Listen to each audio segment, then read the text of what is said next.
You really believe that the creative spirit ranges on its own out there beyond the boundaries? Yeah, I do. Something of the hero in that. I don't mean to suggest that you see yourself as a hero. No, I don't, but I see myself as a maverick. So perhaps the hero lurks in each one of us when we don't know it. Well, yes. I mean, our life evokes our character, and you find out more about yourself as you go on. And it's very nice to be able to put yourself in situations that will evoke your higher nature rather than your lower. Give me an example. I'll give you a story. I'm dealing with an Iroquois story right now. There's a motif that comes in American Indian stories very often, what I call the refusal of suitors.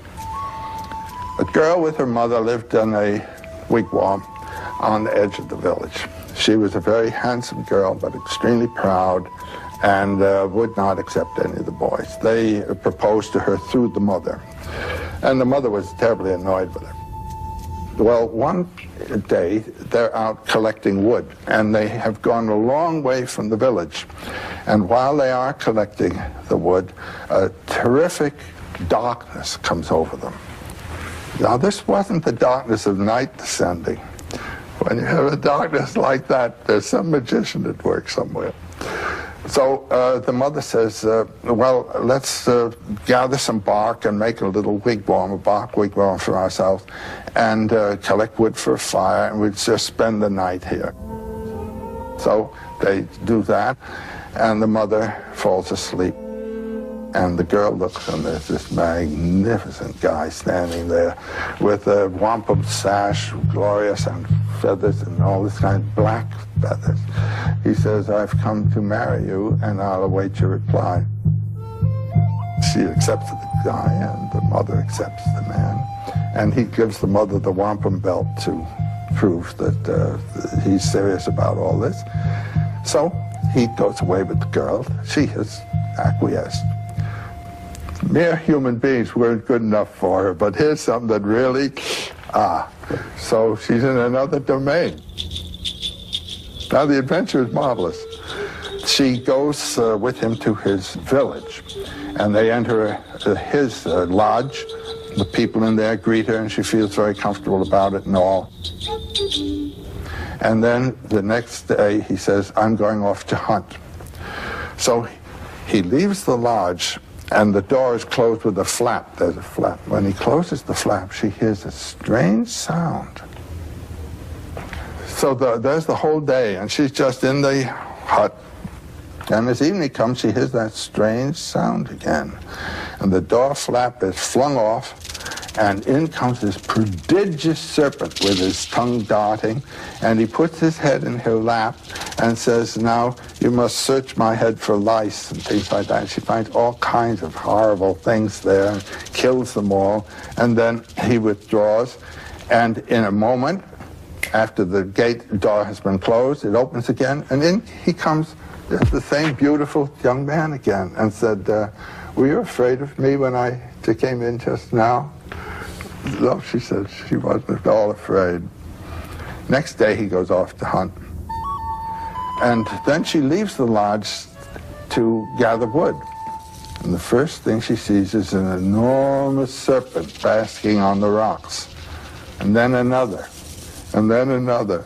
Then she begins to feel very badly, very homesick and discouraged. Then the evening, the serpent, and then the man again. The third day, when he leaves, she decides she's going to try to get out of this place.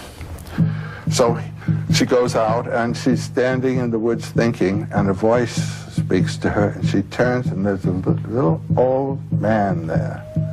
And he says, darling, you are in trouble. The man that you've married is one of 7 brothers. They are great magicians. And like many people of this kind, their hearts are not in their bodies. There's a collection of 7 hearts in a bag that is hidden under the bed of the eldest to whom you are married. You must go get that, and then we'll deal with the next part of the adventure. She goes in and finds a bag of hearts and is running out, and the voice calls after her, "Stop, stop." It's the voice of the magician. And she continues to run. He says, "You may think you can get away from me, but you never can." And just at that point, she hears the voice of the old man. He says, "I'll help you, dear." And he's pulling her out of the water. She didn't even know that she was in water. What does that say to you? That's to say you have moved out of the hard land, the solid earth, and are in the field of the unconscious. And she had pulled herself into the transcendent realm and got caught in the negative powers of the abyss, and she's being rescued now by the upper powers. What you have done has been to elevate yourself out of the local field and put yourself in a field of higher power, higher danger. And are you going to be able to handle it? If you are not eligible for this place into which you put yourself, it's going to be a demon marriage. It's going to be a real mess.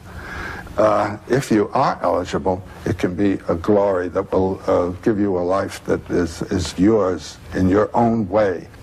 So these stories of mythology are simply trying to express a truth that can't be grasped any other way. It's the edge, the interface between what can be known and what is never to be discovered, because it is a mystery transcendent of all human research.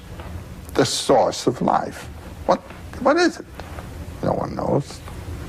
Why are stories important for getting at that? Well, I think it's important to live life with a knowledge of its mystery and of your own mystery. And it gives life a new zest, a new balance, a new harmony to do this. Therapy and psychological therapy, when people find out what it is that's ticking in them, they get straightened out. And what is it that life is? I find thinking in mythological terms has helped people visibly. You can see it happen. How? What does it do? It erases anxieties. It puts them in accord with the inevitables of their life, and they can see the positive values of what are the negative aspects of what is positive. It's whether you're going to say no to the serpent or yes to the serpent. It's easy as that. No to the adventure? Yeah, the adventure of being alive, of living.